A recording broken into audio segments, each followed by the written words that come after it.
This is an astronaut seen praying in space, and people are asking where he faced to actually pray, and we are going to answer that very soon in today's episode. Khaby Lame has also done something shocking, and Muslims are actually talking about it. And then finally, Sadio Mane is trending for not hugging a fan during the AFCON. This and many more in today's episode. So if you are new here, my name is Abdul Ahad and I talk about anything religion on this particular channel. If you're interested, consider subscribing to the channel, put us on post notification and like the video. Until then, let's begin today's episode. Now let us begin with the astronaut who was being seen praying in space. And this is Dr. Sheikh Mustafa, who is the first Malaysian to have prayed in the International Space Station. He is not the first Muslim to do that, but he is the first person to provide evidence on how Muslim astronauts pray in space. In 1985, Prince Sultan bin Salman Al Saud became the first Arab Muslim ever to have been to space. He flew the Space Shuttle Discovery and he prayed in orbit according to multiple reports, but there are no video evidence to that effect, and there is no widely released footage of him praying up there in space. So people actually had doubt as to whether Muslim astronauts do pray in space until Dr. Sheikh Mustafa, the Malaysian's first Muslim astronaut who flew on a Soyuz, that is a rocket, to the International Space Station during the last part of Ramadan. Now, before his launch into space, Islamic scholars and Malaysia's Department of Islamic Development wrote a whole guidebook called Guidelines for Performing Islamic Rites at the International Space Station. And this guidebook actually covered prayer direction, prayer times and ablution, and even fasting in orbit for astronauts. And this was necessary because orbiting Earth means that the International Space Station sees sunrise and sunset every 45 minutes or 16 times a day. So if you prayed every time the sun went down, you'll be doing 80 prayers in just a day, and that is something crazy. So scholars wisely decided for astronauts just stick to 5 prayers per day, so based on the time of when they were launched into space. So which means that if an astronaut left Earth around 4 p.m, he is going to use that time throughout his work in space, and based on that pray accordingly instead of using the sun's rising and also falling. And yes, there is a video footage of him actually praying in space, demonstrating how to do it in microgravity. And note how he actually strips himself so he doesn't float off in the middle of sujood.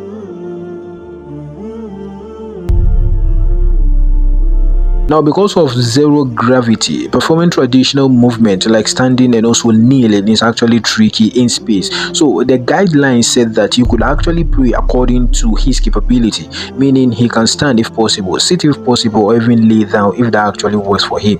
And the Qibla also, as best as possible, sometimes was just towards Earth. And so in general, he just prayed facing Earth. Why? Because of the direction of the Kaaba. And this is of course Islamic jurisprudence. If you want to know the details of how astronauts pray in space, you can check out the rulings for yourself, or you can ask your local scholar. Let me know what you think about Dr. Mustafa and also Prince Salman Al Saud. Did they sell Islam well, or they are actually at fault for what they did? Until then, moving on. Now, at the 2025 African Cup of Nations final, Senegal faced Morocco in Rabat, and the match was a thriller for those who actually watched it. It nearly turned into a political drama between the Moroccan side and also the Senegalese side. But before I even talk about why Sadio Mane is trending, let me first highlight what happened. During the finals, a goal was disallowed for Senegal, and then later VAR awarded penalty to Morocco, which sent the Senegalese team into shock.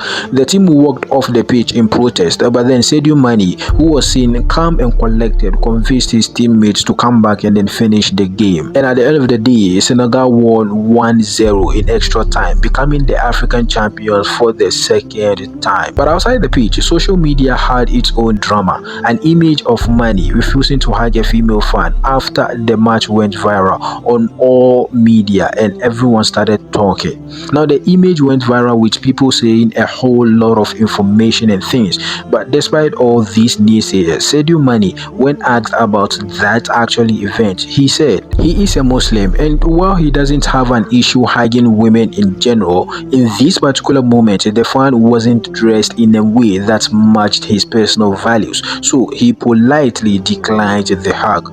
This is what Sadio Mane actually said. And now you can see he clarified that it wasn't a blanket refusal of affection. He also apologized to anyone who felt offended, and he then also reminded people about respect for personal boundaries and individual values. And this image, to some people, say that it is a good behavior because he is a married man and his wife and child were present on that day. Also, the lady who came was not dressing good according to his standards, and because he is a Muslim, it simply means the Islamic standards, which was what he used. Based on that, he declined the hug. And since this channel is about all about Islam, we are going to definitely support Sadio Mane because the Islamic values cannot be thrown away to satisfy another human being. And so if you think that Sadio Mane did something which was wrong, let me know your thoughts in the comment section down below. And until then, moving on. Now we all know Khaby Lame. He is the most followed TikToker in the world as it stands now, and he is a Muslim. I have a video where I talked about his religion, and I'll leave the link in the description down below, so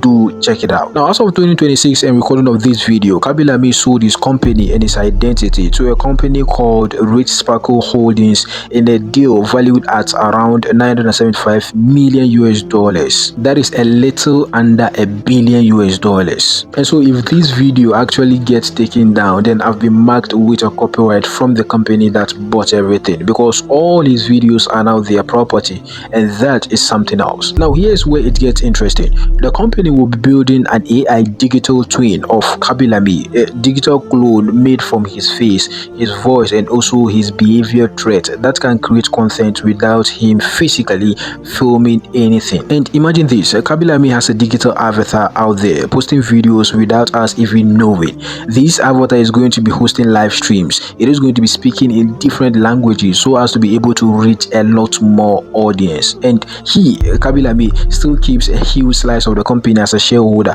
So he didn't retire as people are actually speculating, but he almost did without even saying a word.